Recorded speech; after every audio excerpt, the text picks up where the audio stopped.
আমার কাছে দূরে দেশে বিদেশে ছড়িয়ে থাকা সকল শ্রোতা বন্ধুকে অনেক অনেক স্বাগত জানাই audio story with Moumita YouTube চ্যানেলে। এই চ্যানেলে আজ আপনাদের পড়ে শোনাব বিখ্যাত সাহিত্যিক নরেন্দ্রনাথ মিত্রের লেখা একটি খুব চমৎকার ছোট গল্প। গল্পের নাম দিরাগমন। গল্প শুরুর আগে আমার পুরনো কথাগুলি একবার সংক্ষেপে বলে নিচ্ছি। এই চ্যানেলে যারা আমার গল্প পাঠটি শুনছেন তাদের কাছে অনুরোধ, যদি আমার পাঠ এবং পরিবেশনা আপনাদের ভালো লাগে একটি লাইক করবেন এবং যদি সম্ভব হয় গল্পটিকে আপনাদের প্রিয়জনের মধ্যে শেয়ার করে দেবেন এবং অবশ্যই চ্যানেলটি সাবস্ক্রাইব করে আমার সাথে থেকে নিয়মিত শুনতে থাকার অনুরোধ রাখি। আর কথা বাড়িয়ে সময় নষ্ট করব না, শুরু করছি আজকের গল্প দিরাগমন।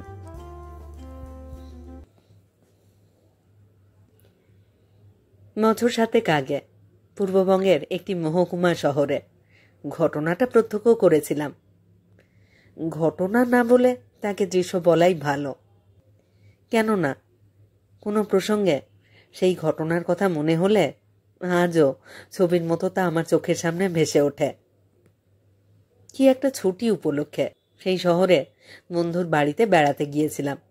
তাস খেলা আর নৌকাবাদ ছাড়া সময় কাটানোর আর কোনো উপায় ছিল না।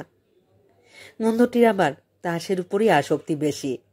জ্যোতিষের বাইরের ঘরে মাদুর বিছিয়ে সেদিনও খাওয়া দাওয়ার পর তাস নিয়ে বসেছি।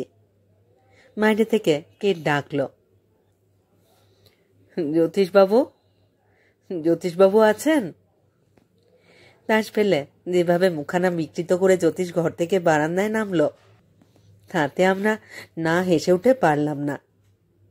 কিন্তু বাইরে থেকে জ্যোতিষের বিস্মিত কিছুটা বরং উদ্বিগ্ন স্বর শুনে আমরা হাসি থামিয়ে কান খাড়া করে রইলাম। জ্যোতিষকে বলতে শুনলাম, এ কি বজলু, ব্যাপার কি বলতো? মজলু বলল, ব্যাপার আর কি, আতোয়ার সাহেব কিছুতেই শুনলেন না। ছোট দিদিজানকে জোর করে টেনে নিয়ে গেছেন ঘাটে। বড় দিদিজান কাঁদতে কাঁদতে গেছেন পিছনে পিছনে। আমাকে বললেন জ্যোতিষদাকে খবর দিয়ে এসো।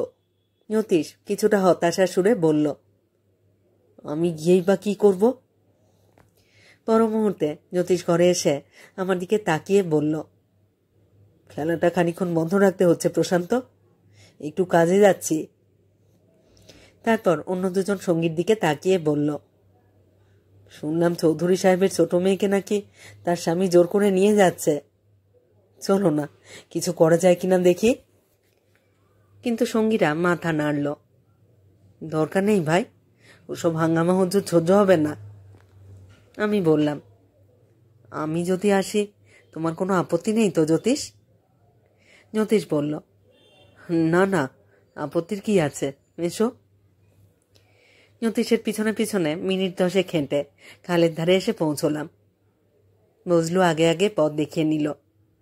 গোটা 3 ঘাট ছাড়িয়ে ছোট্ট একটি ঘাটের সামনে এসে বজলু থেমে দাঁড়ালো। বলল, ওই দেখুন। দেখলাম ইতিমধ্যেই সেখানে 30 লোক জড়ো হয়েছে। অধিকাংশই স্থানীয় মুসলমান। ভাবে তাদের মধ্যে মজা দেখবার মনোভাবটাই বেশি বলে মনে হলো। ঘাটের কাছাকাছি 2টি মেয়ে পরস্পরকে জড়িয়ে ধরে কাঁদছে। দুজনেরই বেশবাস এলোমেলো হয়ে গেছে। দেখে মনে হলো সাধারণ মধ্যবিত্ত মুসলমান ঘরের মেয়ে, কিন্তু এমন চেহারা সচরাচর চোখে পড়ে না। যে কোনো অভিজাত বড় ঘরেই এদের মানাতো। দুজনেরই রং ফর্সা আর বড় বড় চোখ, সুন্দর মুখের গড়ন।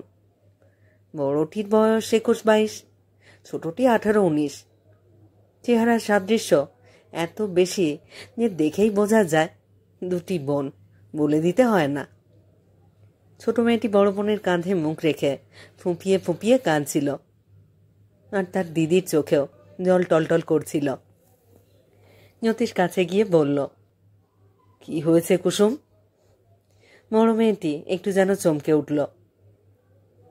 এই যে জ্যোতিষদা, তুমি এসেছ। তারপর নালিশের ভঙ্গিতে বলল, তো আর জোর করে রোশেনাকে নিয়ে যাচ্ছে। আমাদের কারোর কথাই শুনছে না জ্যোতিষদা। জ্যোতিষ কোনো জবাব দেওয়ার আগে ঘাট জোড়া একখানা বড় নৌকোর উপর দাঁড়ানো 25-26 বছরের একটি যুবক বলে উঠল, হিস, আবার নালিশ করা হচ্ছে? আমার স্ত্রীকে আমি নিয়ে যাব, তাতে কার কি বলবার আছে শুনি? কি করবার ক্ষমতা আছে তোমার জ্যোতিষদার? এতক্ষণে যুবকটির দিকে ভালো করে তাকালাম। লম্বা চিপচিপে চেহারা, গায়ের রং খুব কালো, ছোট ছোট চোখ আর নাক দেখে শ্রীহীনের পর্যায়ে ফেলা যায়। এমন একটি সুন্দরী মেয়ের স্বামী বলে ভাবতেও কষ্ট হয়, কিন্তু চেহারার চেয়েও ওর অভদ্রতা আমাকে বেশি পীড়া দিচ্ছিল। জ্যোতি শান্তভাবে বলল, ক্ষমতা অক্ষমতার কথা তো হচ্ছে না তোর সাহেব। আপনার স্ত্রীকে আপনি নিয়ে যাবেন, তাতে কার কি আপত্তি থাকতে পারে? আর সে আপত্তি আপনি শুনবেনই বা কেন? কিন্তু আপনার স্ত্রীর ইচ্ছা অনিচ্ছা বলেও তো একটা জিনিস আছে।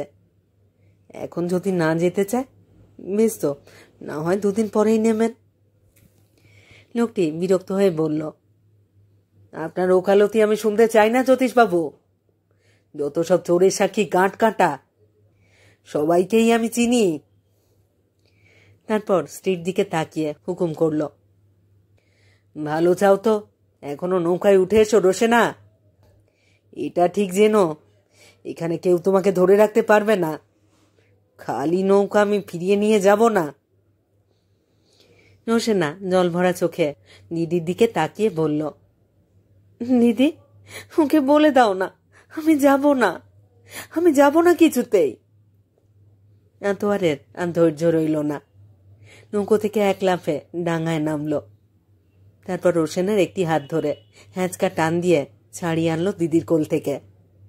টানতে টানতে রোশেনাকে নৌকায় তুলে বলল, যাব না? দেখি না গিয়ে তুমি পারো কি করে? রোশেনা একবার তার দিদির দিকে আর একবার জ্যোতিষের দিকে তাকিয়ে বলল, আমাকে সত্যি নিয়ে গেল যে। ওর সুরমা পড়া চোখের কোলে দেখা গেল জল টলমল করছে। কুসুম শাসনের ভঙ্গিতে চেঁচিয়ে বলল, খবরদার আতোয়ার, এর ফল কিন্তু ভালো হবে না, তা বলে দিচ্ছি। দেশে এখনো আইন আদালত আছে। জ্যোতিষ কুসুমের দিকে তাকিয়ে বলল, ছি কুসুম, ঝগড়া করে চেঁচামেচি করে কি কিছু লাভ আছে? কুসুম বলল, তুমিও এই কথা বলছো জ্যোতিষদা? রোশেনাকে জোর করে নিয়ে যাচ্ছে দেখেও তুমি কথাটি বলছো না, উল্টে আমাকে দোষ দিচ্ছ। কুসুমের আয়ত সুন্দর চোখে এতক্ষণ যে জল থমকেছিল জ্যোতিষের কথায় এবার তার গাল বেয়ে পড়তে লাগলো। জ্যোতিষ নৌকোর একেবারে কাছে গিয়ে বলল, আতোয়ার সাহেব, আপনি বিদ্বান বুদ্ধিমান বড় বংশের ছেলে, আপনার কি এসব খাটে? আতোয়ার শ্লেষ করে বলল, সে তো বটেই, বিদ্বান বুদ্ধিমানেরা কি আর সবাই বউকে নিয়ে ঘর করে? পরের ভোগের জন্য তারা বউকে বাপের বাড়ি ফেলে রেখে যায়। আপনি বলে ফের সালিশি করতে এসেছেন? কোনো মুসলমানের বাচ্চা হলে শরমে ঘর থেকে বেরোতে পারত না। দেখলাম আতোয়ারের কথায় কুসুম আর রোশেনা 2 বোনেরই মুখ লজ্জায় লাল হয়ে উঠল। রাগে আর অপমানে জ্যোতিষেরও মুখ লাল হয়ে উঠল। জ্যোতিষ বলল, আপনি সম্পূর্ণ ভুল বুঝেছেন আতোয়ার সাহেব। ইতিমধ্যে 2-3 জন প্রৌঢ় মাতব্বর গোছের মুসলমান মাঝখানে এসে পড়লেন। তারা বললেন, যা হবার তা তো হয়েই গেছে জ্যোতিষবাবু, এ নিয়ে আর ঝামেলা করবেন না। বয়স্কা মেয়ের স্বামীর ঘর করাই ভালো, তা না হলে 5 জনে 5 কথা বলে। একসঙ্গে থাকলে দেখবেন 2 দিনেই সব ঠিক হয়ে যাবে। আর তাছাড়া বয়সের একটা আছে তো। বলে বয়স পার হওয়া প্রৌঢ়রা একটু হাসলেন। মাঝিরা দেরি করল না, মালিকের হুকুম পেয়ে লম্বা লুগি দিয়ে খালের জলে খোঁজ দিল। পাড়ে দাঁড়িয়ে কুসুম কেঁদে উঠল। লুকির খোঁজ যেন মাটিতে নয়, তার বুকে গিয়ে লেগেছে। 2 মাল্লাই নৌকো এগিয়ে চলল। নৌকার ভিতরে রোশেনার চাপা কান্নার শব্দ মিলিয়ে যেতে লাগলো। মাটিতে লুটিয়ে পড়া কুসুমকে জ্যোতিষ বলল, ছি, অমন করো না কুসুম, তোমার এইসব শোভা পায় না। মাতব্বরদের একজন বললেন, আপনি ব্যস্ত হবেন না জ্যোতিষবাবু, কুসুম বিবিকে আমরাই এগিয়ে দিয়ে আসব। জ্বলন্ত চোখে তাদের দিকে কুসুম একবার তাকালো, তারপর জ্যোতিষের দিকে তাকিয়ে বলল, চলো জ্যোতিষদা, আমরা যাই। জ্যোতিষ এবার আমাকে লক্ষ্য করে বলল, তুমি বাড়ি যাও প্রশান্ত, মাকে বলো আমি চৌধুরী সাহেবের বাসায় গিয়েছি, খানিক বাদে ফিরব। জ্যোতিষ ফিরে এলো সন্ধ্যার পর। খাওয়া দাওয়া শেষ করে সিগারেট ধরিয়ে দুজনে মুখোমুখি চেয়ার পেতে বসলাম বারান্দায়। একটু চুপ করে থেকে জ্যোতিষ বলল, তুমি বোধহয় খুব অবাক হয়ে গেছো না? বললাম, তুমিও কি হওনি? জ্যোতিষ বলল, না, একেবারে তোমার মতো নয়। একটু সবাক না হলে ঘটনাটা তোমাকে বোঝাতে পারবো না, আর তাতে তোমার মনেও কিছু হেঁয়ালি থেকে যাবে। ছেলেবেলা থেকে কুসুম আর রোশেনা আমার কাছে পড়তো। ওদের বাবা আমিনুর রহমান চৌধুরী, বয়সের দিক থেকে এখানকার সবচেয়ে পুরনো উকিল। অবশ্য পশার প্রতিপত্তির দিক থেকে নয়। ভদ্রলোক আমার বাবার বন্ধু এবং অত্যন্ত হিন্দু ঘেঁষা। আমিনুর সাহেবের বাড়িতে হিন্দু ছেলেদের ভিড়, গান বাজনার জলসা। আমিনুর সাহেবের মেয়েরাও অবধি সকলের সঙ্গে মেলামেশা করে। চায়ের নিমন্ত্রণে ডাকে, চায়ের নিমন্ত্রণে সাড়া দেয়। বিয়ের বছর খানেকের মধ্যে বিধবা হয়েও কুসুমান বিয়ে করতে চায় না। আর এদিকে ভালো ভালো সম্বন্ধ উপস্থিত হলেও রোশেনা বাপ আর দিদির কাছে কেবল অনিচ্ছা জানায়। এবং চৌধুরী সাহেবও যে মেয়েদের রুচি মতো খুশি মতো চলেন, তা এখানকার মুসলমান সমাজও ঠিক সুনজরে দেখতে পারেনি। ফলে চৌধুরী পরিবার অনেক সামাজিক উৎসব অনুষ্ঠান থেকে বাদ পড়েছে। এমনকি চৌধুরী সাহেবের সেরেস্তায় মুসলমান মক্কেলও দিনের পর দিন কমে এসেছে। বাবা অনেকবার সাবধান করে দিয়েছেন আমিনুর সাহেবকে, কিন্তু তাতে কোনো ফল হয়নি। ঘরের কোণে পুরনো একটা ইজি চেয়ারে তিনি বইয়ের মধ্যে ডুবে রয়েছেন, কারোর কথায় কান দেননি। শ্রমের সংসারের অবস্থা অচল হবার জো। কিন্তু তার চেয়েও সাংঘাতিক ব্যাপার ঘটল। একদিন তিনি নিজেই অচল হয়ে পড়লেন। তার ডান দিকটা সম্পূর্ণ প্যারালাইজড হয়ে গেল। জমি জমা কিছু করতে পারেননি। ব্যাংকের জমার ঘরও শূন্য প্রায়। আত্মীয় স্বজনও তেমন কেউ নেই। তাই খবর পেয়ে কুসুম সেই যে শ্বশুরবাড়ি থেকে চলে এলো, আর কিছুতেই বাপকে ছেড়ে যেতে পারল না। সংসার চালাবার ভার তার উপরই পড়ল। এখানকার অভিজাত মহলে ঘুরে আমি ওকে কয়েকটা গানের টিউশন জুটিয়ে দিলাম। দুই বোনেরই গানে রেকর্ড করাবার ব্যবস্থা করে দিলাম। হিন্দু মুসলমান শহরের সকল যুবকের নজর গিয়ে পড়ল দরিদ্র পরিবারটির উপর। লোভও বলতে পারো। দুই বোনের রূপগুণের খ্যাতি শুনে দুই বোনেরই চমৎকার সম্বন্ধ আসতে লাগলো, কিন্তু কেউই তা কানে তুলল না। তারা তিনজনে মিলে যে দুর্গ রচনা করেছে তার মধ্যে যেন আর কারোর স্থান নেই। পৃথিবীর আর সবাই যেন সেখানে বাহুল্য। বাপ মেয়ে বনে বনে এমন অদ্ভুত সম্পর্ক প্রশান্ত আমি আর কোথাও দেখিনি। কিন্তু লোকে তা শুনবে কেন বলো? নানা রকম নিন্দা অপবাদ রটাতে লাগলো। তখন অতিষ্ঠ হয়ে কুসুমই বলল, তুই বিয়ে কর রোশেনা, তুই বিয়ে কর। নূরপুরের আতোয়ার সাহেব লোকটি বেশ ভালোই, বিদ্যানও শুনেছি।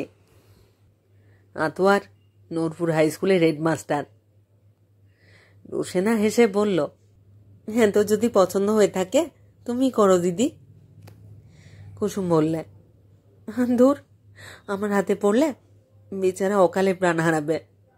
একবার তো করে দেখলাম, তোরে ছেলের উপর দিয়ে বারবার এমন পরীক্ষা নিরীক্ষা ভালো নয়।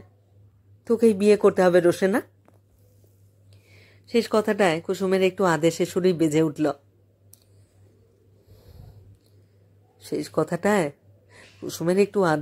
বেজে উঠল। তারপর বিয়েও হয়ে গেল আতোয়ারকে কেন যে রোশেনা পছন্দ করলো না আমি তা জানি না।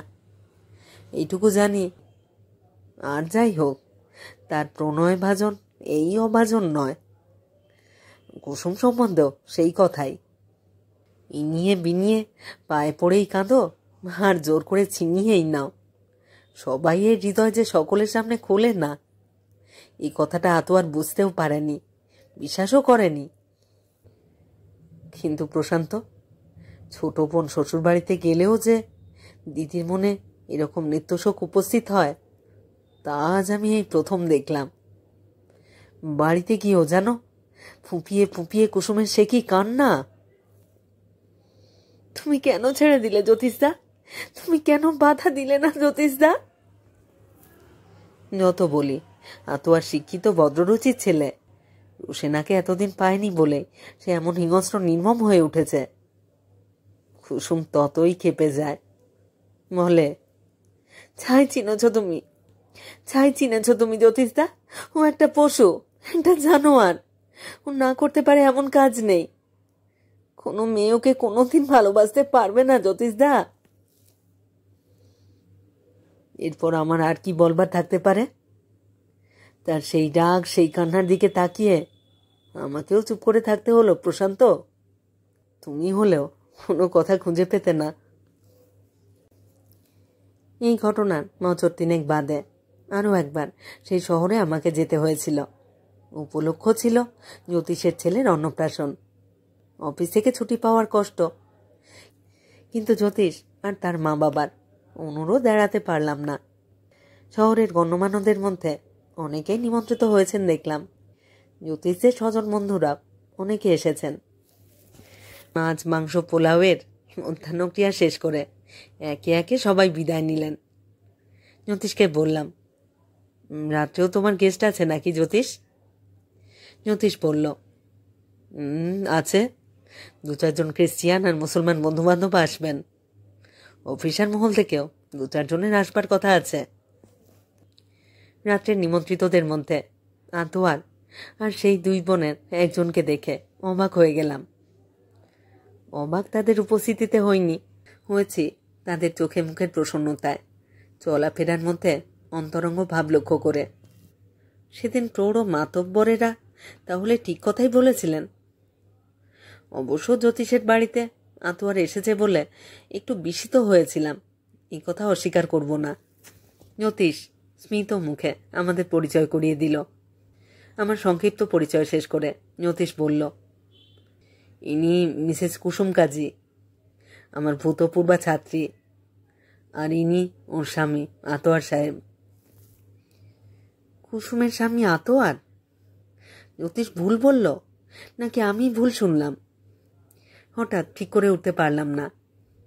আর একটু হলেই আমার মুখ দিয়ে বিস্ময়ের কথা বেরিয়ে পড়ত। অতি কষ্টে আত্মসংবরণ করলাম, ওদের সঙ্গে সেলাম বিনিময় করলাম। আমি পরের দিন চলে যাব শুনে ওরা আমাদের সকালে চায়ের নিমন্ত্রণ করল। কথায় কথায় জানা গেল ওরাও কাল 8-9টায় চলে যাচ্ছে। অনেক রাত্রে নিমন্ত্রণের ভিড় কাটলে জ্যোতিষকে জিজ্ঞাসা করলাম, আচ্ছা জ্যোতিষ, আমার যেন মনে পড়ছে 2 বোনের মধ্যে বড়টি ছিল কুসুম আর ছোটটি রোশেনা, আর গোলমালটা তাকে নিয়েই হয়েছিল না? জ্যোতিষ ঠোঁট টিপে হেসে বলল, হ্যাঁ হ্যাঁ। বললাম, তাহলে তুমি ভুল করেছ বলো, রোশেনা বলতে গিয়ে কুসুম বলেছ? জ্যোতিষ বলল, না, আমি ঠিকই বলেছি, যাকে দেখলে সেই কুসুমই, রোশেনা নয়। অবাক হয়ে বললাম, কুসুম? সে কেন বিয়ে করতে যাবে আতোয়ারকে? আর কুসুমই যদি হবে তাহলে তার কি এই বছরে বয়স একটুও বাড়েনি? জ্যোতিষ ঠাট্টা করে বললে, প্রথমে বেড়েছিল, তারপরে ফের কমতে শুরু করেছে।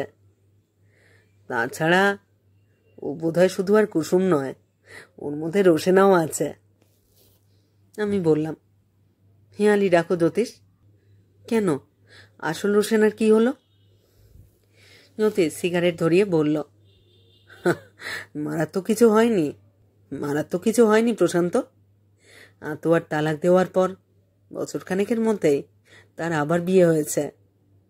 ভালো ঘর, ভালো বর, ভদ্রলোক সরকারি অফিসার, এখন সপরিবারে করাচিতে আছে। বললাম, কিন্তু কুসুমের এমন মতি হলো কেন? জ্যোতিষ একটু অদ্ভুত হাসল। মেয়েদের মন বন্ধু দেবতারাই জানেন না, আর কুতো জ্যোতিষ।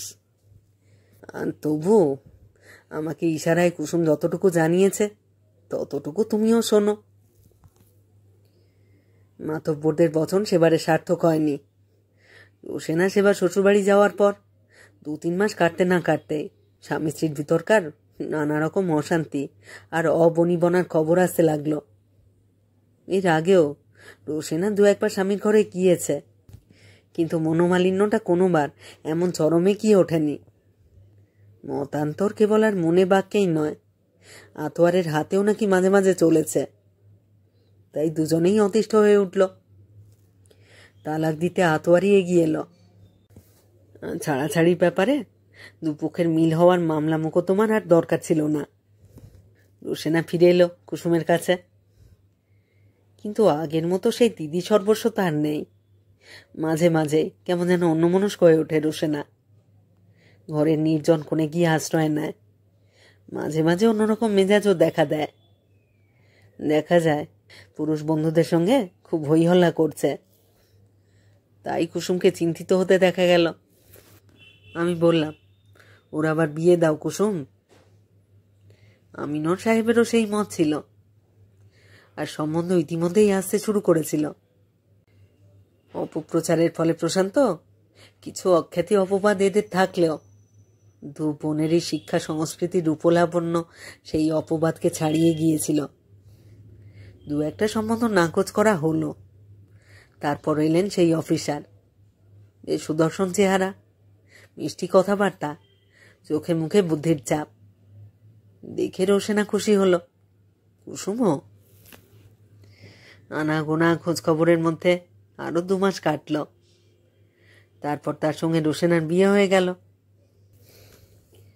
আমি বললাম, খবরদার ফের যেন কান্নাকাটির কথা না শুনি রোশেনা। রোশেনা তখন ঠোঁট টিপে হাসল। আরো মাসখানেক কাটল। কুসুম টিউশন করে, মক্কেলদের দলিলপত্র বাবাকে পড়ে শোনায়, তার হয়ে মুসাবিদা করে, মুহুরিদের সঙ্গে আলাপ করে, আর অবসর সময় সেতার বাজায়। তা একদিন টিউশন থেকে ফিরবার পথে আতোয়ারের সঙ্গে কুসুমের হঠাৎ দেখা হয়ে গেল। কি একটা মোকদ্দমার সাক্ষী হয়ে আতোয়ার শহরে এসেছিল। ভূতপূর্বা শালীর মুখোমুখি পড়ে যাবে এটা ভাবেনি। প্রথমটায় দুজনেই অপ্রস্তুত হয়ে গেল। তারপর আতোয়ার বলল, আপনার বাবা কেমন আছেন?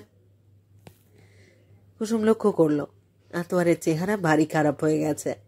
রুগাটে মুখ, চুলগুলি উস্কো খুস্কো, শরীরের দিকে কোনো রকম নজর নেই। আতোয়ারকে আতোয়ার বলে চেনাই যায় না। একটু চুপ করে থেকে কুসুম বলল, একই রকম আছেন, চলুন না তার সঙ্গে দেখা করে যাবেন। আতোয়ার একটু ইতস্তত করে বলল, হ্যাঁ, কিন্তু তিনি বিরক্ত হবেন না তো?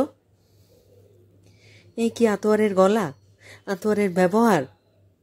কুসুম লজ্জিত হয়ে বলল, না না, বিরক্ত হবেন কেন, চলুন না। চৌধুরী সাহেব ভূতপূর্ব জামাইকে দেখে খুশি হলেন। এত সব কাণ্ড কারখানার পরও যে আতোয়ার তাকে দেখতে আসবে তিনি তা আশা করেননি। আদর করে তিনি আতোয়ারকে পাশে বসে দিলেন। এত আদর জামাই থাকা কালেও বোধহয় আতোয়ার পায়নি।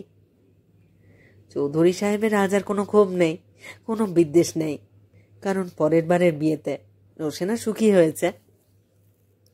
আতোয়ারের চেহারার দিকে তারও চোখ পড়ল। বললেন, কোনো অসুখ বিসুখ হয়েছিল নাকি আতোয়ার? চেহারা এত খারাপ হয়ে গেছে যে? ম্লান হেসে আতোয়ার জবাব দিল, না না। চৌধুরী সাহেব খানিক্ষণ কি যেন ভাবলেন, তারপর লজ্জার ভঙ্গিতে জিজ্ঞেস করলেন, বিয়ে টিয়ে করেছ তো? এবার আর আতোয়ার হাসল না, মৃদু স্বরে বলল, না। চৌধুরী সাহেব একটা ছোট নিঃশ্বাস চাপলেন। কুসুম উঠে যেতে যেতে বলল, যাই, তোমার জন্য চা নিয়ে আসি বাবা। চৌধুরী সাহেবকে চা দিতে এসে আতোয়ারকে লক্ষ্য করে কুসুম বলল, কাজী সাহেবের আমাদের হাতে চা খেতে কোনো আপত্তি নেই তো? চৌধুরী সাহেব মেয়ের দিকে প্রকুটি করলেন। আতোয়ার অদ্ভুত একটু হাসল, বলল, তাই শুনে বুঝি চায়ের ব্যবস্থা হবে? কুসুম বলল, তাছাড়া আর কি, মিছিমিছি ফেলে রেখে কি লাভ হবে? তাহলে দয়া করে চলুন ঘরে। পাশের ঘরে গিয়ে আতোয়ার দেখল কেবল চাই নয়, ছোট একটু জলখাবারেরও আয়োজন করা হয়েছে। আতোয়ারকে খেতে দিয়ে কুসুম বলল, ভেবেছিলাম নাওয়া খাওয়া আপনি বোধহয় ছেড়েই দিয়েছেন।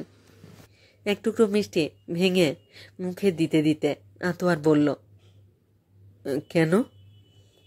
কুসুম বলল, কেন কি জানি, বোধহয় বউয়ের শোকে। কুসুমের পাতলা ঠোঁটে শানিত একটু হাসি ঝিলিক দিয়ে উঠল। আতোয়ারের মুখ অত্যন্ত করুণার বিবর্ণ দেখালো। মনে হলো একটা তীর গিয়ে তার বুকে বিঁধেছে। মিষ্টিটুকু কোনো রকমে খেয়ে আতোয়ার বলল, আপনি সত্যি কথাই বলেছেন। কুসুম বলল, তাই নাকি? তাহলে তাড়াতাড়ি একটা বিয়ে করে ফেলুন না। আতোয়ার ম্লান মুখে একটু হাসল, তারপর বলল, এবার তাহলে চলি।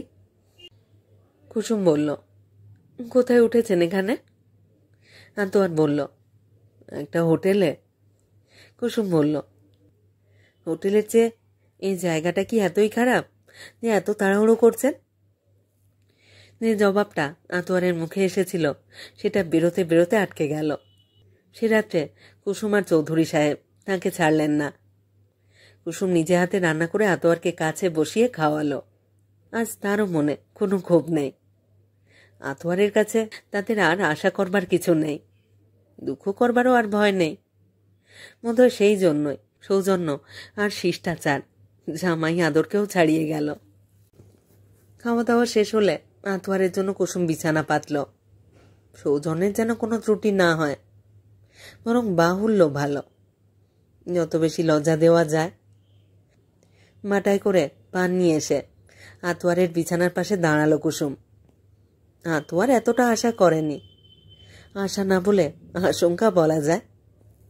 এই আদর যত্নের বাড়াবাড়ির মধ্যে যে গোপন আঘাত লুকিয়েছিল আতোয়ারের বুঝতে তার দেরি হয়নি।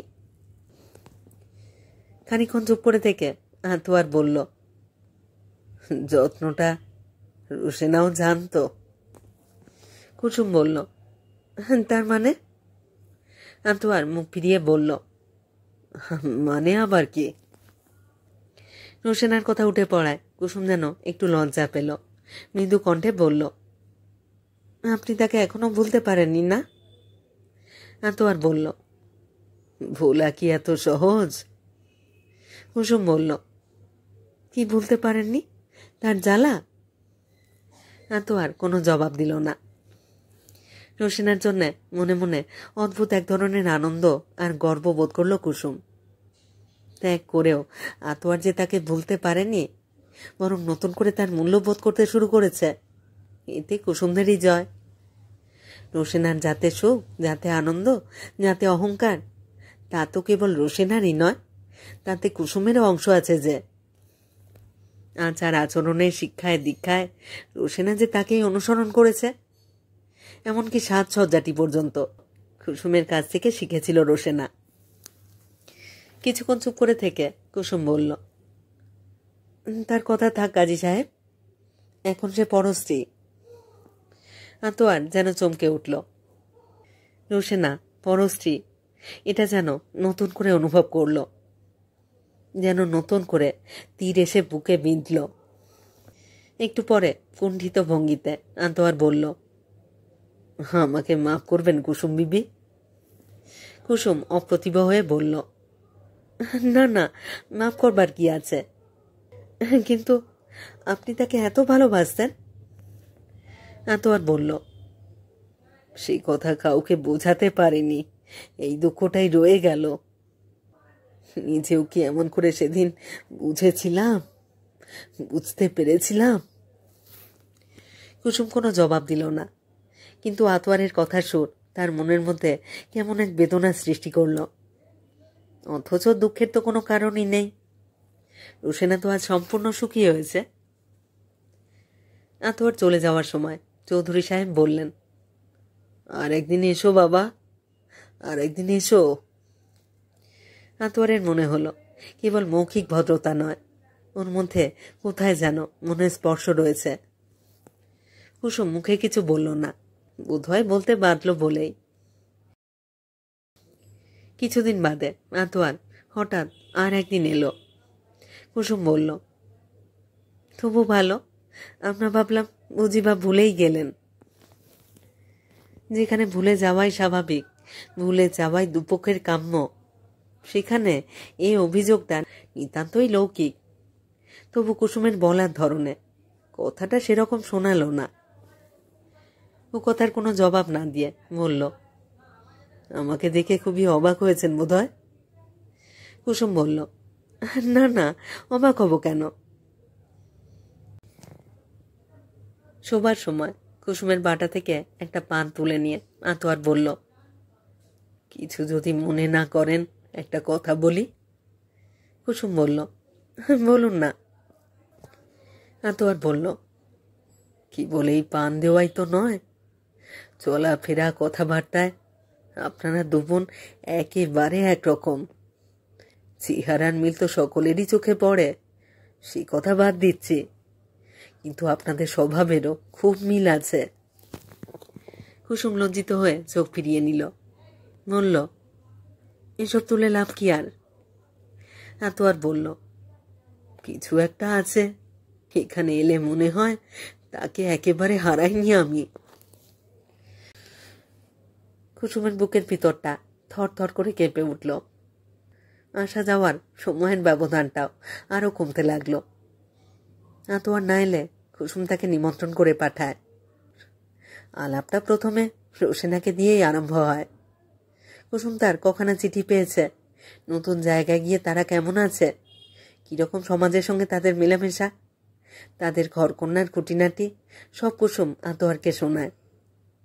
একটি সুখী সংসারের ছবি তার সামনে তুলে ধরে। এর মধ্যে যে কোনো রকম নিষ্ঠুরতা আছে তা কুসুমের মনে হয় না। আতোয়ারের মুখ চোখ দেখেও বোঝা যায় না যে সে কোনো রকম কষ্ট পাচ্ছে। তারপর দুজনেই দুজনকে বুঝতে পারল। মুখে স্বীকার না করলেও কথাটা কারোর কাছেই গোপন রইল না। আসলে নেপথ্যচারিণী রোশেনা উপলক্ষ। তাদের দুজনের মধ্যে আলাপের সেতু। সেই সেতুর উপর দিয়ে নানা প্রসঙ্গের আলোচনা চলতে লাগলো। আরো কিছুদিন পরে আতোয়ার একদিন বলল, রোশেনার কথা আজ থাক, সে এখন পরস্ত্রী। কুসুমও তাই চাইছিল। মনের ছদ্মবেশ পড়ে থাকতে আর তার ভালো লাগছিল না। আরেকজনের ওড়না সরিয়ে এবার সে নিজের মুখ বার করল। কুসুমের সঙ্গে আতোয়ারের বিয়ে। সারা শহর এ খবরে আবার চঞ্চল হয়ে উঠল। হ্যাঁ প্রশান্ত, কুসুমের সঙ্গে আতোয়ারের বিয়ে। সারা শহর এই খবরে আবার চঞ্চল হয়ে উঠল। কেউ কেউ বলল, ছি ছি, এক মেয়েকে দিয়েও আমিনুর সাহেবের শিক্ষা হয়নি, আবার আরেক মেয়েকে দিচ্ছেন, বুড়োর ভিন্নতি হয়েছে। কিন্তু এই অপবাদ একেবারে বাজে। কুসুম মোটেই সেই টাইপের মেয়ে নয়, ওর মতো মেয়ে হয় না। জ্যোতিষ তার কাহিনী শেষ করল। আমি বললাম, কিন্তু বন্ধু জ্যোতিষ, একটা কথা যে বাকি রইল, এই খণ্ডনাট্যে তোমার ভূমিকাটি কি? আমার আমার আবার কিসের ভূমিকা? আমার আবার কিসের ভূমিকা? জ্যোতিষ হেসে উঠল, আমি শুধু সূত্রধার। জ্যোতিষের স্ত্রী জ্যোতিকা চায়ের ট্রে হাতে নিয়ে ঘরে এলো। স্বামীর শেষ কথাটা তার কানে গিয়েছিল। আগের কথাগুলিও নিশ্চয়ই আড়ি পেতে শুনেছে। জ্যোতিকা হাসতে হাসতে বলল, সূত্রধার না আরো কিছু? আসলে কি জানেন, কুসুম জেদ করে এই বিয়ে করেছে। তার এক ভীরু রোধিন মাস্টার মশাইয়ের উপর রাগ করে। যত সব আজগুবি কল্পনা, যত সব আজগুবি কল্পনা। বলতে বলতে জ্যোতিষ আরও জোরে হাসতে লাগলো। হ্যাঁ তো জোর, তার কোনো দুর্বলতা ঢাকবার জন্য কিনা জানি না।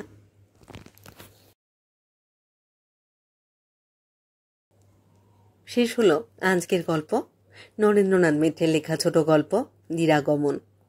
কেমন লাগলো আজকের গল্পটি? কেমন লাগছে আমার পাঠ এবং পরিবেশনা? আপনারা যারা শুনছেন তাদের কাছে বিনীত অনুরোধ, আপনারা আপনাদের মতামত কমেন্ট বক্সে আমাকে লিখে জানান। আপনাদের মতামত পেলে অত্যন্ত আনন্দিত হই। আপনাদের মতামত আমার এগিয়ে চলার অনুপ্রেরণা। সবাই খুব ভালো থাকুন, সাথে থাকুন। ফিরে আসছি খুব শীঘ্র নতুন গল্প নিয়ে।